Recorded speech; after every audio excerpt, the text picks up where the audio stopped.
Hello and welcome to a new session of Physics by Cloud Tutors powered by Connecting the Dots, a program to help grade 10 students to prepare for their board examinations.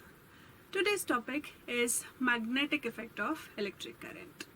So far we have completed two major chapters of physics section in your science syllabus, that is light and electricity.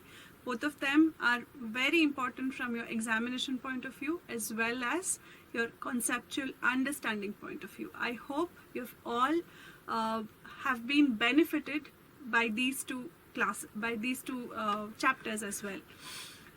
Now, today's topic is magnetic effect of electric current, and this particular chapter is slightly smaller and easier than the previous two chapters, even though it has a lot of importance in terms of understanding and concept, and these concepts you will be using it in your further classes if one decides to take up science or one decides to study engineering or any applied sciences as well.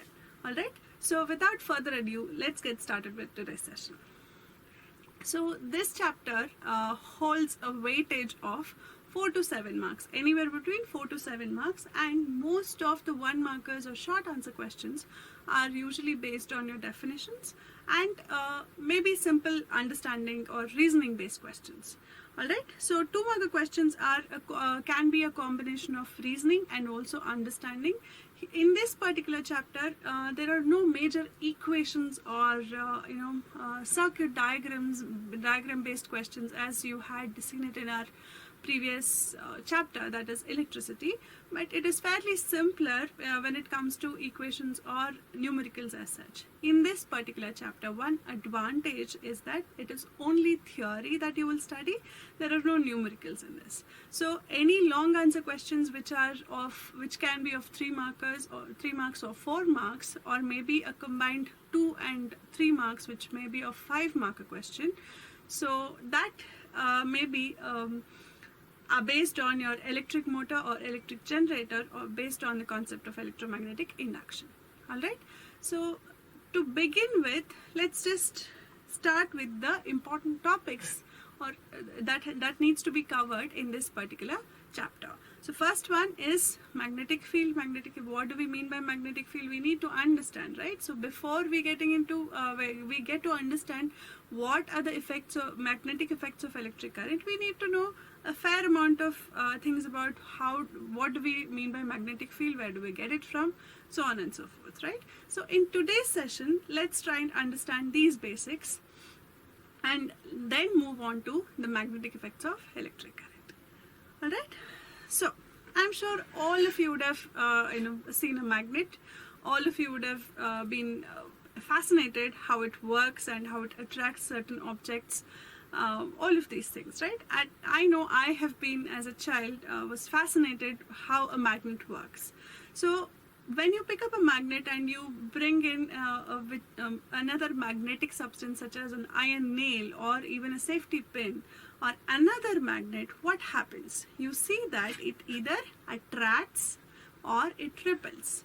So repelling happens only when you bring 2 magnets together, and attraction happens when you bring one magnetic substance such as an iron nail or a safety pin or anything that is made of iron or steel closer to a magnet, right? So how is this different, and why does magnet behave differently when you keep it near a magnetic substance like iron or steel, but it behaves slightly differently when it is kept near another magnet? Why is that? Because magnet as such has 2 parts, that is, it has 2 poles. One is a north pole, another is a south pole. So by the property of these poles, or by the property of the magnet itself, similar poles always repel each other, and unlike poles, that is, different poles attract each other. So in terms of theory, in terms of how do we put it across in the examination as a property of North Pole and South Pole, or magnetic poles as we call it together, like poles repel each other and unlike poles attract each other. So how does it happen? So as you would have already guessed by now, magnetic force sort of acts between two magnets or a magnetic substance and another magnet, right? So as you would have understood by now, the force that acts between these two objects cannot be actually seen. Definitely none of the forces can be seen. You can only see the effects as such. But here another important thing to note is that the force exists, even the magnetic force exists between two magnets or one magnetic substance and another magnet, even if you do not bring those two objects in contact with each other. Hence, magnetic force is a non-contact force. I'm sure all of you would have come across this during your 8th standard syllabus, right? You would have studied contact forces and non-contact forces. So contact forces are those wherein it is experienced only when you bring the object in contact with the another object or a person who's actually applying force, right? But here, in case of magnetic force or gravitational force or nuclear force, all of these forces basically act between two objects even though they are not in contact with each other. So magnetic force is one of non-contact forces. Now, magnetic force can be either force of attraction or force of repulsion, depending upon what are the different poles or what are the magnetic poles that are interacting. If there are we bring in the similar poles together or similar poles closer to each other, there will be a force of repulsion. If we bring in unlike poles or different poles together, there will be a force of attraction. So to simply put it together, we say like magnetic force repel each other and unlike magnetic force attract each other, right? As you can see here, when we bring in north and south pole, which are different, which are unlike to each other, they basically have magnetic force of attraction. The other way around, they have magnetic force of repulsion. All right. Another important thing that we have to understand here is every kind of magnet has two poles, that is north pole and south pole. So you may have a question like, what if I cut it in between? I cut the entire piece of magnet, what we call it as a bar magnet, into two pieces, two equal parts. What happens then? Each of these pieces will again have a north pole and a south pole.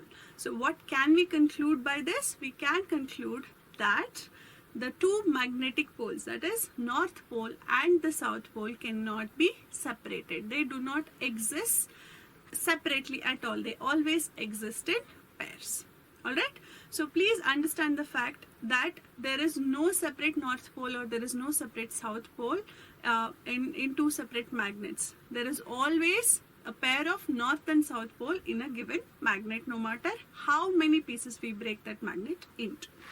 Alright, now that we have understood a little bit about magnets, we should understand the fact that there is some kind of surrounding around the magnet, basically the field around the magnet, in which or within which the magnet influences things like iron or any other objects which have magnetic properties. It basically attracts or repels. So if I have to notice the magnetic force between two magnets or a magnet and another magnetic substance, I'll have to bring them closer to a certain distance, right? Even though I do not have to bring them in contact with each other exactly, I need to bring them in the vicinity of each other. By vicinity, I mean a certain range of surrounding of each other, without which I won't be able to experience the magnetic force of attraction or repulsion between them. So this field of attraction or repulsion, where the magnet actually has some can exert magnetic force on other magnetic substances or another magnet, is called as magnetic field of that particular magnet. Alright, so what do we mean by magnetic field? The region around a magnet where the force of attraction or repulsion can be detected in, and that is called as the magnetic field of that given magnet. Alright, so magnetic field around a magnet can be detected by using magnetic compass. I'm sure all of you would have come across a magnetic compass. It is used to actually navigate, right? By navigation, I mean, to simply put across, it is to understand in which direction are we going. Now, why does the magnetic needle in the compass deflect? Why does it move from one point? Why does it point from one direction to another? But when you suspend a given magnet freely, it basically stands from north to south, or in the direction of north to south, right? When I say north to south, I'm talking about the north, east, west, and south direction of our surroundings, right? Why does that happen? Because Earth has a certain kind of magnetic field, and Earth actually acts as a giant bar magnet, and this is how it basically is. If this is the North Pole, geographic North Pole and geographic South Pole, Earth basically acts as a giant bar magnet, wherein the south pole of the magnetic field of the Earth exists at north geographic pole, and the vice versa, right? So whenever we suspend a bar magnet freely using a thread and hold it in this fashion, what happens? It basically deflects for a while and stands still, or comes to rest in the direction of north and south direction of the Earth's geographic field. Alright, so this is because Earth has its own magnetic field and acts as a giant bar magnet. Alright, so as you can see here in this figure, when we keep a few magnetic compass needles around the bar magnet at different places, you see that the deflection is kind of different. Why is that? Because at North Pole, you see that the red shaded area here is the North Pole, and non-shaded area is the South Pole of the bar magnet. It is just to indicate the North and South Pole and differentiate between it is easy to look at how this repulsion or attraction goes here, right? So in a magnetic compass needle, when it is placed along with the bar magnet, you see that it is actually repelling. What is actually repelling? Here there is a north pole of the bar magnet, and there is magnetic needle which also has a north pole, and those two are repelling, and what are attracted to each other? The unlike poles, which is the north pole of the bar magnet and the south pole of the magnetic needle. So as and when we move the magnetic compass around the bar magnet, you see that the direction actually changes, or the deflection of the magnetic compass needle goes on changing, right? So this is because, again, there is a magnetic force of attraction and repulsion acts into or comes into picture between these two magnets, and it basically moves around, correct? Alright, so magnetic field has both magnitude and direction. It's a very important point to remember, because when I say a particular quantity has both magnitude and direction, what kind of quantity is it? It is a vector quantity. So we have all studied scalars and vectors in 9th standard. A scalar is a quantity which has only magnitude. There is no need of direction to describe a quantity as such. For example, the time. If I say I spent 2 hours studying, I don't necessarily give any kind of direction. In fact, I cannot give it a direction, right? Such quantities are called as scalar quantities. Whereas there are other quantities which need, or there is a necessary of direction description when we actually define a certain quantity, such as force. When I say applied 10 Newton of force in force on a given object, you would first thing that you would ask me is in what direction, right? Because in order to tell you what kind of force did I apply and also how much is the force that did I apply, I also need to tell you, to show you the effect of force, I also need to tell you the direction, right? So if you stand in front of a table and if you apply 10 Newton of force, the table moves in a given direction. That direction is the direction of the force, right? If at all we do not have the direction to describe the force, it is not described properly. We cannot define it completely, right? Hence, force is a vector quantity. Similarly, magnetic field is a vector quantity which has both magnitude and direction. Alright, to understand this, let's look at a small video. As you can see here, when we place a bar magnet, we will look at the video in few seconds. When we place a bar magnet and if I sprinkle iron filings around it, they arrange themselves in a certain pattern. Why does that happen? Let's look at the video and come back and discuss it. Alright?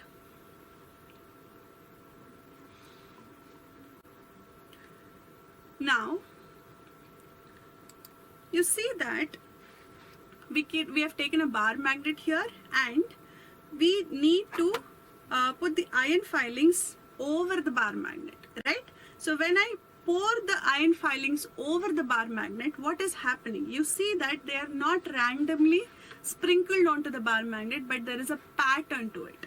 What is this pattern? You see that it gives us the direction of the magnetic field, and also you notice that around the poles of the bar magnet, what do you notice? The iron filings have stuck onto it more closely, as in more densely.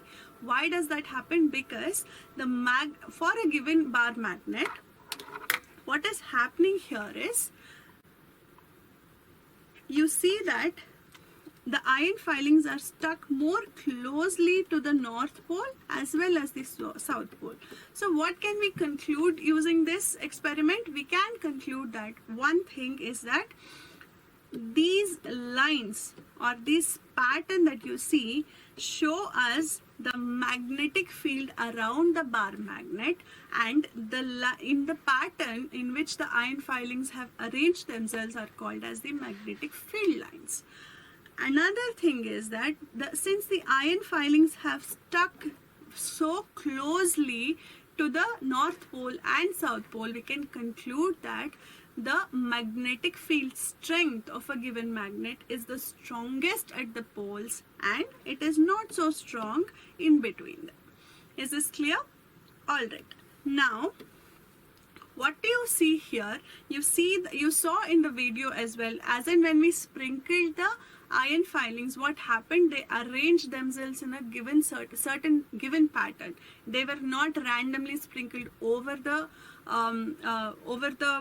bar magnet as such, but they arranged themselves in a pattern where you can see there are these lines going from north to south pole, and these lines are called as magnetic field lines. And also another thing to notice here is magnetic field strength is the strongest at the poles. That is exactly the reason why the iron filings have stuck so closely and densely to the north pole and south pole of the bar magnet. Alright. Now that we have looked at the video, let's move on and understand what are these magnetic field lines and also discuss the properties of magnetic field lines. So as we have said already, the line shows basically the magnetic field has both direction and magnitude, right? It's a vector quantity, and using the direction of the experiment shown above, or that we saw it in the video, you can actually see that there is a particular direction to the magnetic field, and also it indicates the strength of the magnetic field, correct? So magnetic field lines indicate, they are very, very important, and they are the indicators of how strong the magnetic field around a given magnet is, and also from what direction it goes to what direction. As you can see here, a given magnetic field line goes always from north pole to the south pole, and it is strongest at the poles. So denser the number of magnetic lines at a given spot, higher is the magnetic field strength. Alright, so what can we conclude using this? We can conclude using this is that the lines, that is the magnetic field lines, show both the strength of the strength of the given magnet if the lines are denser, as in if they are very, very closer to each other and there are more lines around the magnet, it shows that the magnet is very, very strong and has a very strong magnetic field, and also it shows you the direction of a given magnetic field which goes from North Pole to South Pole. Alright, so there are different kinds of magnets that we use. Few commonly used magnets are a bar magnet, a horseshoe magnet. Horseshoe magnet is what it looks like what you see on the screen. It is kind of a U-shaped magnet which also has a North Pole and a South Pole. As you can see here, the direction of the magnetic field line is always from north to south. Alright. Now, what are major properties of magnetic field lines? First one is the magnetic field lines is what are they? We need to understand, right? So magnetic field lines are an imaginary curve, or is an imaginary curve along which a free unit North Pole tends to move. Next one, what is magnetic field lines are always starting from the North Pole. They begin at the North Pole and go towards the South Pole, as we have seen in the previous diagrams. Next one is that two magnetic field lines never intersect with each other. Now, why is that? Say for example, obviously in any of the given magnets, we do not actually see these lines unless we sprinkle the iron filings, right? Even if we sprinkle the iron filings, we do not necessarily know from what pole to what pole is it going, correct? So how do we determine the direction of the given magnetic field? So what happens the fact that a magnetic field line goes from one North Pole to a South Pole is definitely a given. But what is the direction of the magnetic field at a given point on the magnetic field line is determined using a tangent. Say for example, at this point of this magnetic field line, I need to determine the direction of the magnetic field. How do I do that? I draw a tangent here, correct? So when I draw a tangent, and we all know that you would have studied in your math portions also, at a given point on the curve, we can only draw one single tangent, right? So if that is the case, at every point I'll have to go on drawing a tangent, and by that we get the direction change in the magnetic field line, correct? So if this is the direction of the magnetic field line at every given point, we cannot have, or geometrically there is no possibility that two magnetic field lines can intersect with each other. Say if these are the two magnetic field lines that are intersecting, it cannot happen, but I'm just giving an example. Hypothetically, if these two are the magnetic field lines which are intersecting with each other, at this given point, this should be the direction of the magnetic field line for curve A, and this should be the direction of the magnetic field for curve B, which is absolutely not possible at all. Hence, the magnetic field lines have a property of not intersecting with each other. Alright, so this can be a 2-marker question or a reasoning based question where you may be asked why do you think, or give reason why two magnetic field lines can never intersect with each other. You need to explain it properly with all the keywords using this tangent concept. Alright. Now, moving on, we have Oersted experiments. Now, let me come to Oersted experiment in a while. But before that, let's just discuss how did we understand how a particular conductor can produce a magnetic field. Earlier on, in 16th century, all the humans, basically all the scientists and physicists, thought that magnetic field and electric field are two different entities, or two separate quantities or entities which exist separately. But Hans Richard Oersted, a Danish physicist, who conducted an experiment, or basically stumbled upon a concept or an effect where he saw that when a compass or a magnetic compass is kept beside a current carrying conductor, it basically showed a deflection. Now he wondered, why did that happen? right? As we all understand, if there is a magnet and there is a magnetic force of attraction or repulsion that needs to be existing between two objects, either both the objects have to be two magnets, or one has to be a magnet and another has to be a magnetic substance, right? Like iron filings or a safety pin or something that contains iron or steel. But he actually noticed that when he was passing the current, or he was conducting an experiment using a simple circuit using copper wire is definitely not magnetic in nature. So why is this compass needle deflecting when it was kept beside this circuit? He wondered. He kept on changing the direction of the current. He also conducted few experiments using the same setup by keeping the magnetic compass needle in different positions. It started deflecting even more and also started changing the direction or kind of deflection when he changed the direction of the current through the copper wire. By this, what he understood and concluded or discovered is that a current carrying conductor has a magnetic field around it, or creates a magnetic field around it. So with this, it was concluded, after many experiments and also much of discussion, it was concluded that any moving electric charge basically creates a magnetic field around it. What do we mean by moving electric charge? It is nothing but electric current, right? How do we define electric current? An electric current is the rate of flow of charges. By charges, we again only mean electrons. So if a moving electron is creating a magnetic field around it, definitely what happens, this magnetic field has an interaction with the another closer magnetic field that exists because of this deflecting needle, right? Magnetic compass needle. So to understand and see, let's look at this small and simple experiment. If you have a copper wire and if you have two cells with you, and also if you own a compass needle, I'm sure it's a very fascinating object to keep with.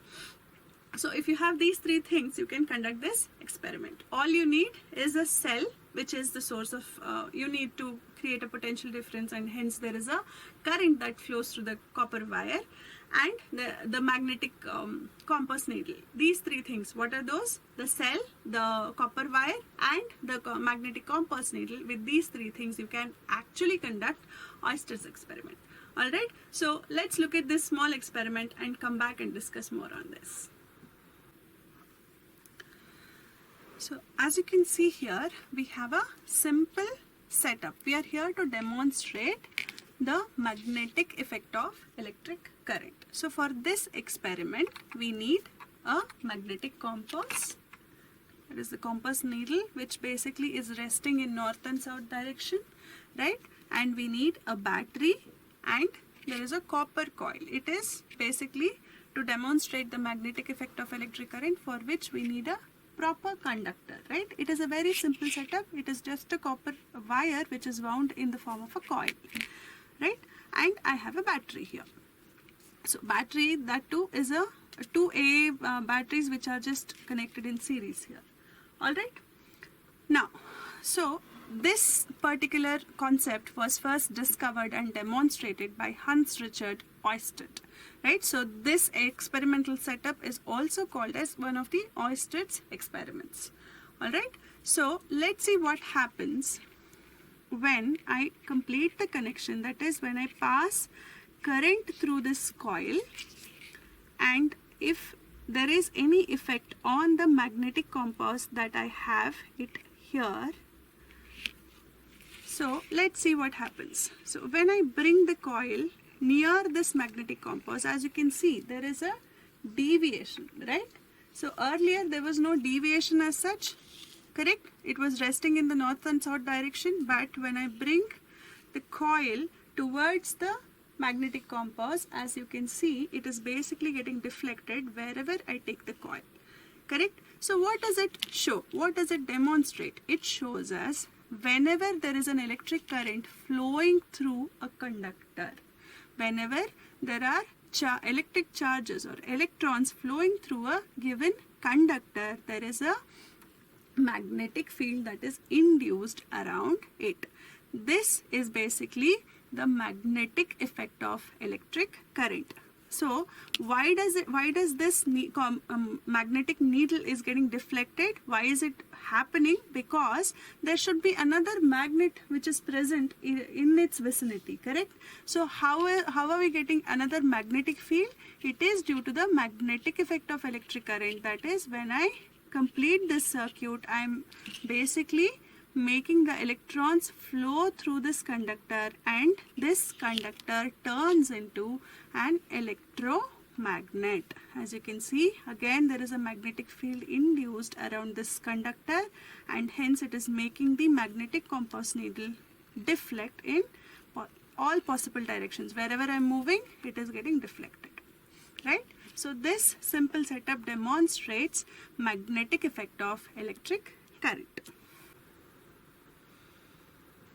Now, you saw that what happened to the magnetic compass. You saw that it showed deflections as in when we moved around it around the circuit, right? And when we reverse the direction of the current, the deflection also reversed. What does it tell us? It tells us as in when we move the compass around, the deflection actually changed, and also when we reverse the direction of the current, the direction of the magnetic field also changed, correct? So in order to understand the direction of the magnetic field and more on how is this magnetic field created around a conductor, we need to discuss these questions. What are those? Definitely, as we already discussed, a copper wire is definitely not magnetic, right? But what happens when we pass the current through the copper wire? It basically, there is a magnetic field created around the copper wire. Why is it called an electromagnet? We will discuss that in a while, but let's see how does it work and what is the direction of the magnetic field around this current carrying conductor. Now, if at all, let's assume this is the copper wire I'm using. Of course, this is not a copper wire. There is a pen here. If this is the copper wire I'm using, how will I determine the magnetic field created or induced around the copper wire when the electric charge is moved in the copper wire? Is using Maxwell's right hand thumb rule. What does it state? It states that if at all you hold a straight current carrying conductor in your hand, right hand like this, and your outstretched thumb shows the direction of the electric current. Say for example, this is the direction of the electric current and my outstretched thumb is showing the direction of the electric current. My 4 curling fingers around the conductor. Remember, this is the copper wire we are talking about. This is not the pen here. It is the copper wire, and I'm holding it in my right hand, and there is an outstretched thumb which is showing the direction of the electric current. Then the direction of the magnetic field induced around this copper wire or current carrying conductor is given by my curling fingers. So what is the pattern of the magnetic field induced around this straight current carrying conductor? As you can see it in the picture, it is in the form of concentric circles. Alright. So the strength of the magnetic field induced around a straight current carrying conductor depends on two things. One, the direction of the electric current, and another is at what point are we measuring the magnetic field. As in when we move away from the conductor carrying the current, the strength of the magnetic field around that current also basically decreases. It's quite natural, right? It is like standing or going away from a sound source and thinking about the loudness. As in when we move away from the sound source, the loudness basically decreases, right? It is very similar to that. So what happens when I reverse the direction of the electric current? So basically my outstretched thumb again has to show the direction of the electric current. As you can see, my curling fingers are actually curling in this direction now. Earlier they were curling in this direction. Now they are curling in the opposite direction. So what happened to the direction of the magnetic field? It basically reversed. As in, when we reverse the direction of the current through the straight current carrying conductor, the direction of the magnetic field also is reversed. Alright, this is shown better using these diagrams. So as you can see here, the right hand thumb here shows the direction of the electric current. Current is up, and magnetic field above the wire is basically shown in this fashion, correct? So the curling fingers are showing the direction of the magnetic field, and what happens if we reverse the direction of the electric current? Now current is down. So again, the direction of the magnetic field are shown by the curled fingers themselves, but the direction is reversed now. Right? With this, we can understand that the direction of the magnetic field around the conductor reverses when that of the current is reversed. Alright, it's a very important concept, very simple but important. And this is called as Maxwell's thumb rule, Maxwell's right hand thumb rule, which is used to determine the direction of the magnetic field induced around a straight current carrying conductor. Alright. Now, as you look at this picture, so Oersted also conducted a series of experiments once he discovered this magnetic effect of electric current. What do we mean by magnetic effect of electric current? As we discussed till now, whenever there is a moving charge inside a conductor, that is, whenever we pass an electric current through a conductor, there is a magnetic field that is induced around the conductor, and whenever we switch off the current, what happens? This magnetic field disappears, right? This is magnetic effect of electric current. Once Oersted discovered this effect, he also conducted a series of experiments to just understand the direction and how differently a magnetic field is induced around different shapes of conductors, right? So now, as you can see here in the picture, what we have done is we have wound the copper wire into a coil. So even here you see that when iron filings are spread across, they are absolutely normal when there is no current. Current is flowing through the copper wire. As in, when we switch on the current, what do you see? You see that the iron filings are arranging themselves in the direction of the magnetic field, or in the pattern of the magnetic field lines that is created around this conductor, right? So notice the arrangement of the iron filings. What is happening? It is basically the same kind of direction application that you see. Applying the same Maxwell's right hand thumb rule, we can actually determine the direction of the electric current even through this circular loop. Okay, it is nothing, just the straight. We had a straight wire and we used the Maxwell's thumb rule using the straight wire, but now the straight wire is wound into a circular coil. Again, this loop, around this loop as well, we can use the same Maxwell's right hand thumb rule and determine the direction of the magnetic field around it. Alright. Now, in order to understand this better, let's look at one of the very simple experiment and see that there is definitely a magnetic field induced around inside this coil, around this coil. I'm sorry, not inside, around this coil. And as and when we reverse the direction of the electric current, what happens to it? How differently does it behave? Let's look at this experiment and come back and discuss more. So as you can see here, it's a very simple setup that we have here to demonstrate the magnetic effect of electric current. So what is magnetic effect of electric current? It's very simple. Whenever there is a current passing through a conductor, there is a magnetic field that is induced around the conductor, right?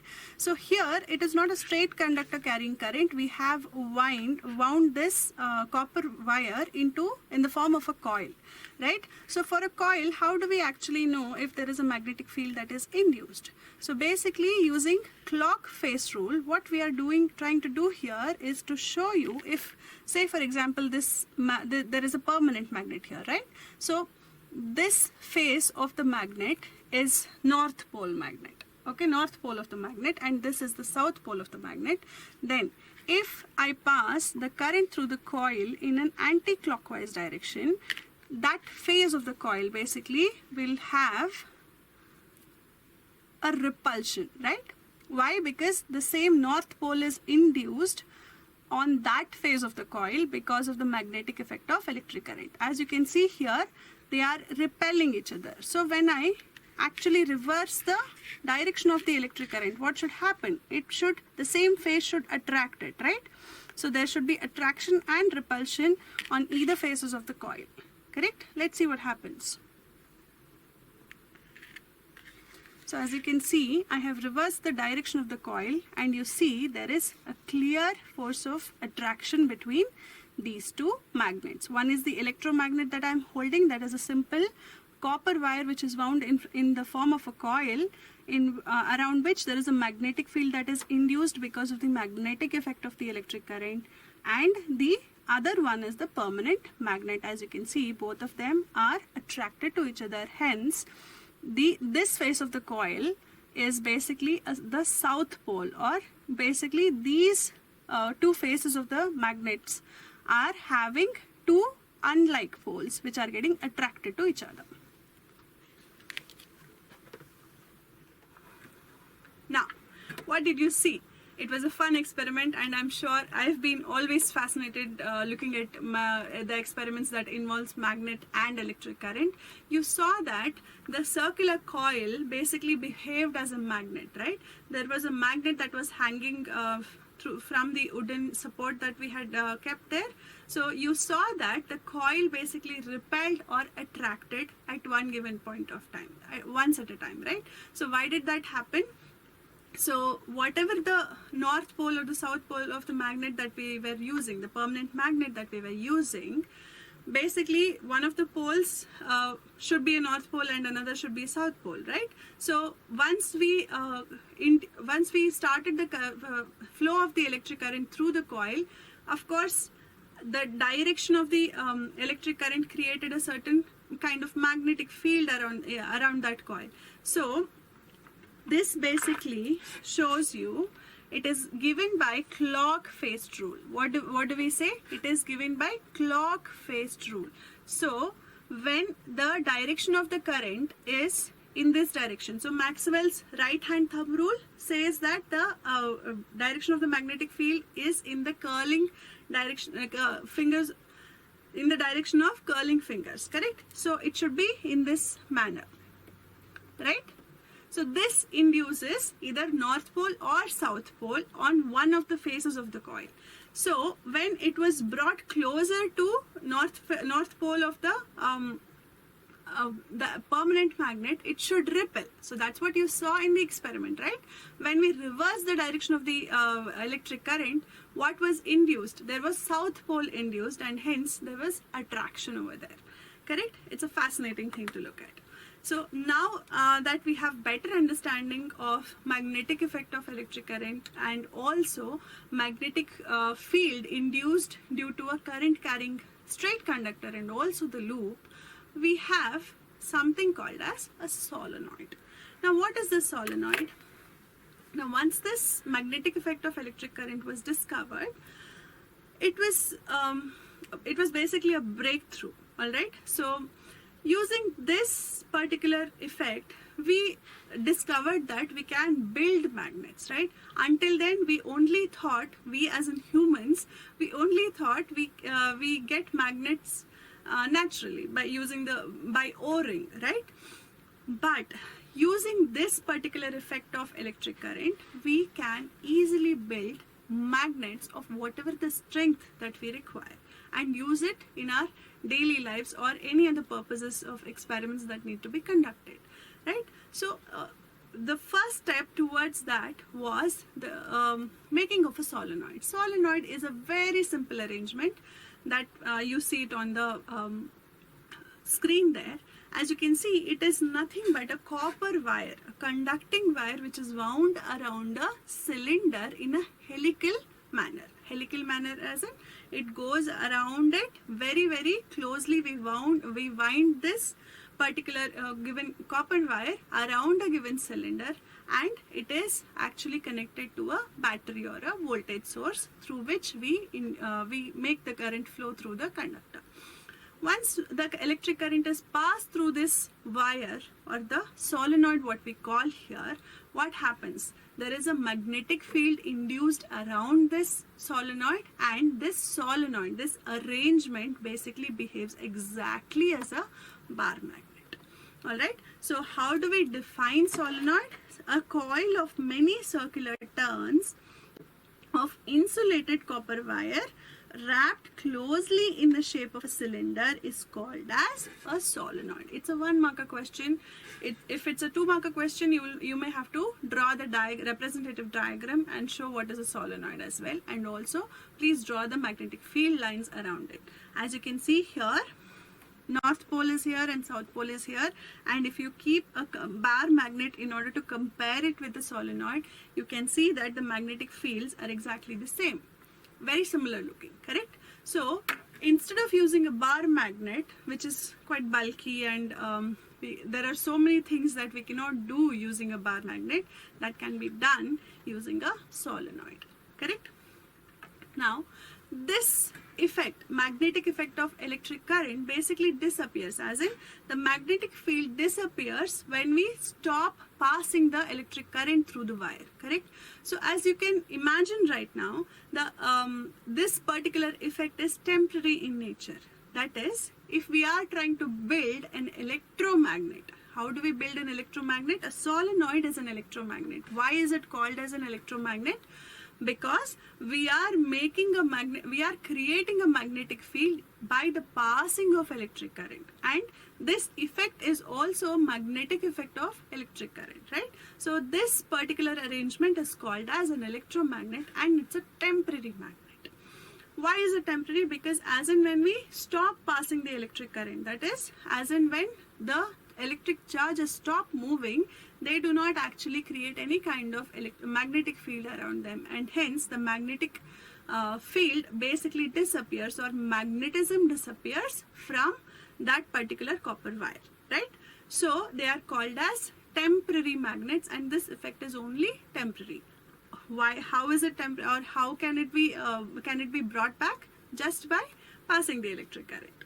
All right. So why are electromagnets better? Let's look at it. Before that, let's understand a few points. The two ends of the solenoid behave as two poles of the bar magnet, correct? And the field lines inside the solenoid are parallel to one another. So with this, what do we understand? If you take a bar magnet, and this is North Pole and this is South Pole, and this is the pattern of the magnetic field around it, and you see that the magnetic field lines inside the magnet also are very parallel to each other, right? So this solenoid basically behaves exactly as a bar magnet, and also through the coil, through the cylindrical coil, you see that the magnetic field lines are properly straight and parallel to each other. With this, what do we understand? At every given point inside the solenoid, the magnetic field is very uniform. And also, as we have already mentioned, it is a temporary magnet. It's not a permanent magnet. Alright. Now, when we compare a permanent magnet and an electromagnet, these are the few things that you have to remember, and these are the few things which are also advantages when it comes to electromagnet. First thing is that we can reverse the poles, as in when the poles are induced, when the magnetic field is induced around a given solenoid, if we reverse the direction of the electric current, what happens? The poles also get induced reversely, right? Basically, the direction of the magnetic field is also reversed, correct? This is what we learned using Maxwell's thumb rule. So what is happening there? By reversing the direction of electric current, it's a very simple thing to do, right? All we need to do is switch a commutator. A commutator is a key kind of a device which is used to reverse the direction of the electric current in a given circuit. So when I switch the direction of the electric current, what happens to the direction of the magnetic field? It is also reversed. Hence, the poles can also be reversed in a given electromagnet. But in a permanent magnet, we cannot do so. And in a permanent bar magnet, it induces a permanent magnetic field. Whereas here in the electromagnet, once we are done using the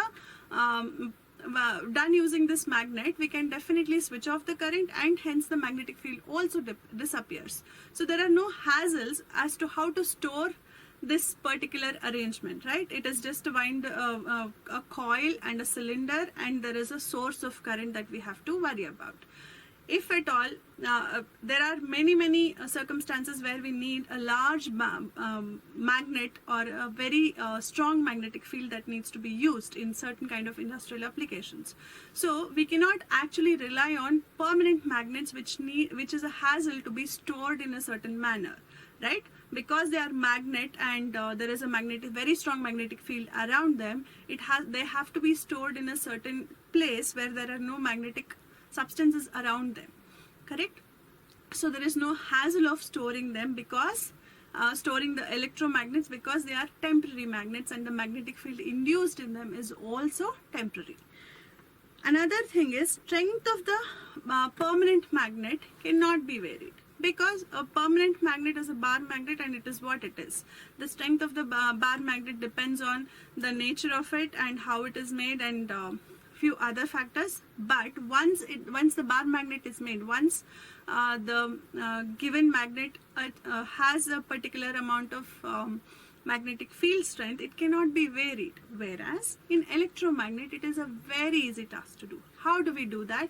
In an electromagnet, the strength of the magnetic field depends basically on the number of turns in the coil and also on the strength of the electric current that is flowing through the coil.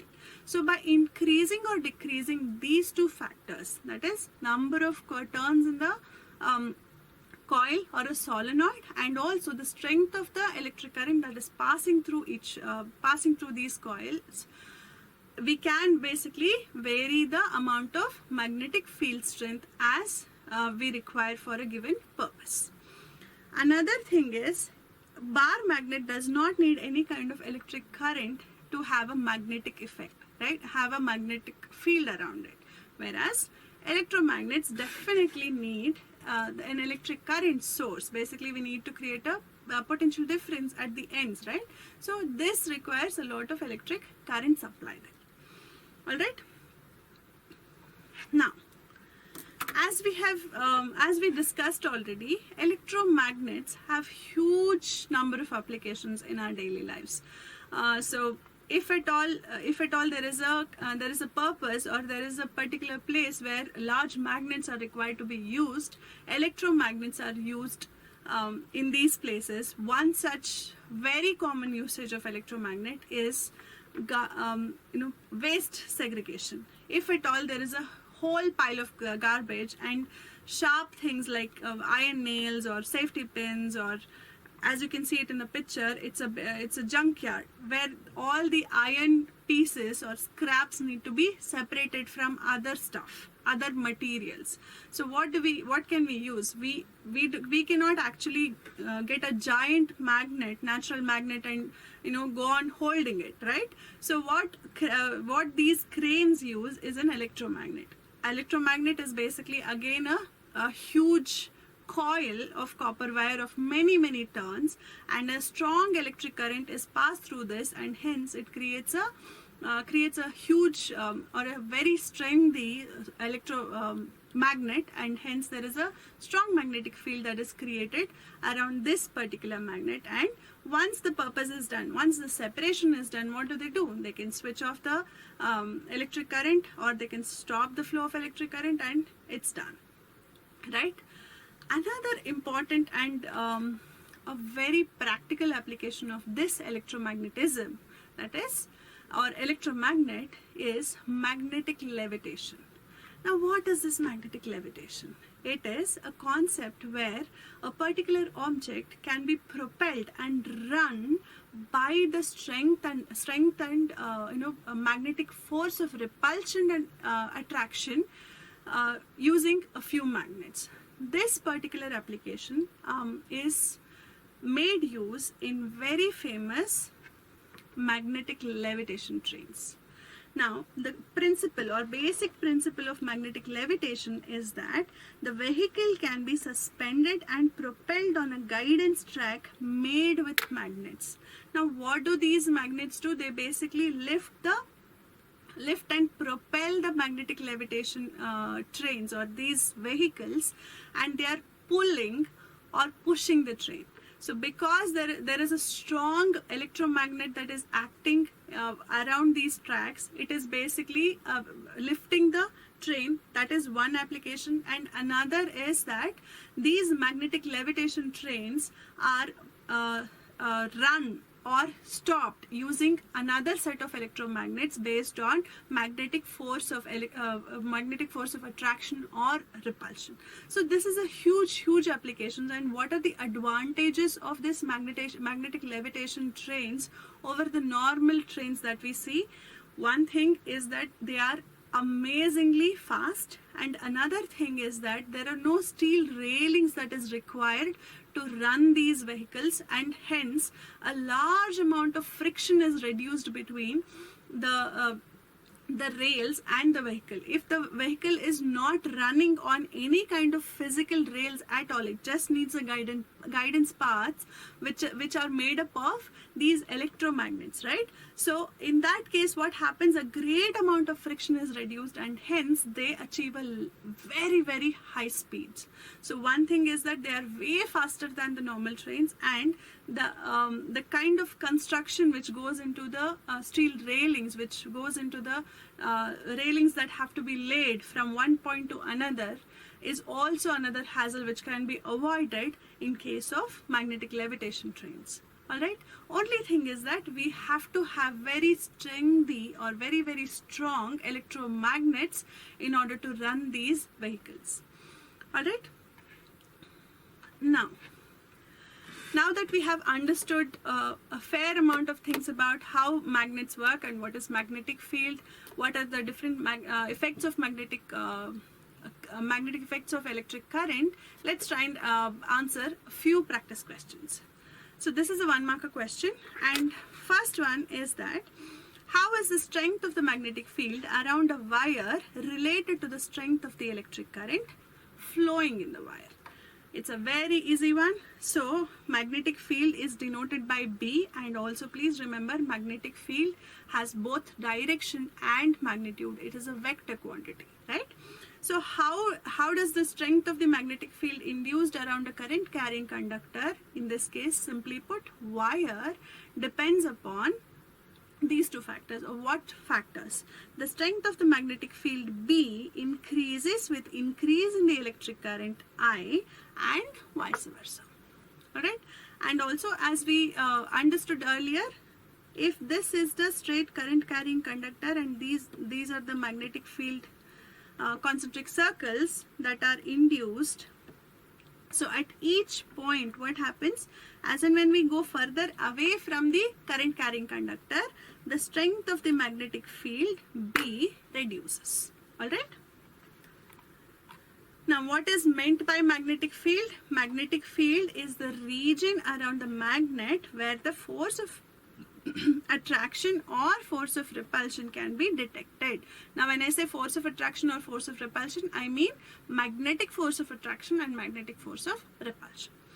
Alright, so with this we come to today's end of today's session. I hope you all learned something new, and we also saw few fun experiments, and with this let's just quickly revise what we have, summarize what we have done today. We learned what do we mean by magnetism or magnetic field. We learned what are the different effects of magnetic current, how does it actually help us in daily life applications. We use electromagnets in many places. We will discuss further in our further sessions also. And we also looked at two of the very fun applications, that is waste segregation and also magnetic levitation trains. Right? With this, let's end today's session and let's meet up in the next session. Thank you.